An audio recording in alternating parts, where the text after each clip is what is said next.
так у сябе адчуваць, як ты гэтага хочаш, каб мы разумелі, што у любым надвор'і нам будзе добра з табой, каб не наракалі на то, што ідзе дождж, альбо занадта жарка свеціць соненька.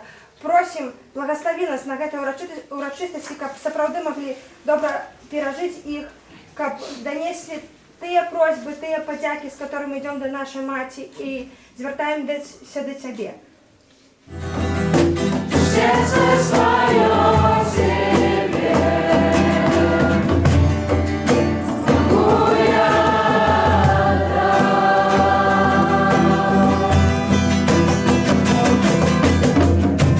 Стою, подняв взгляд и руки к небу, тому, кто один отдал мне всё.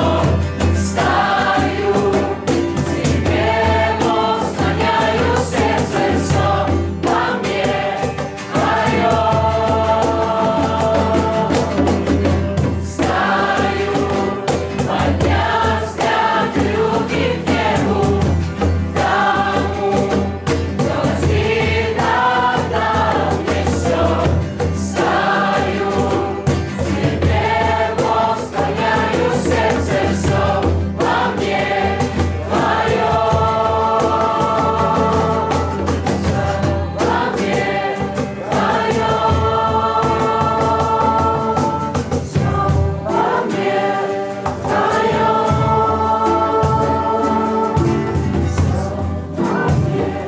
во мне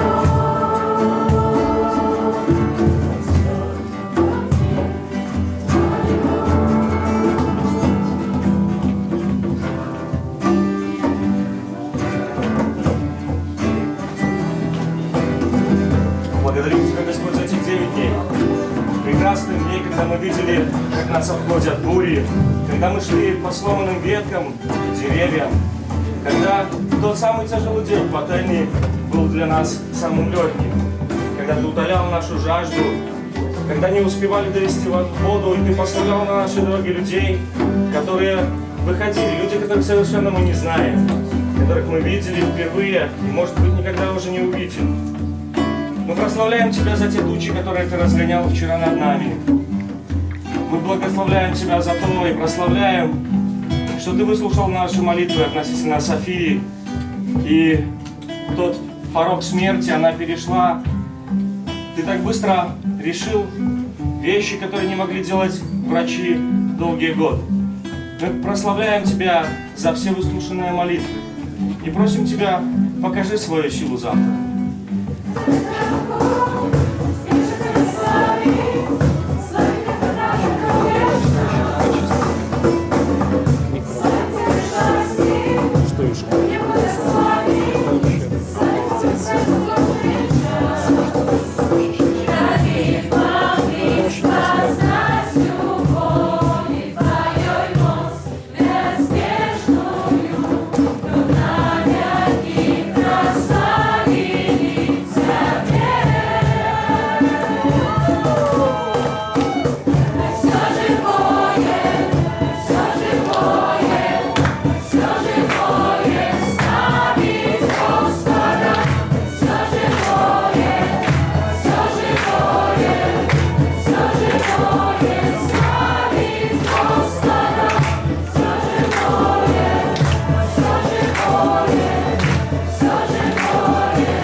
Лишь орлы летают.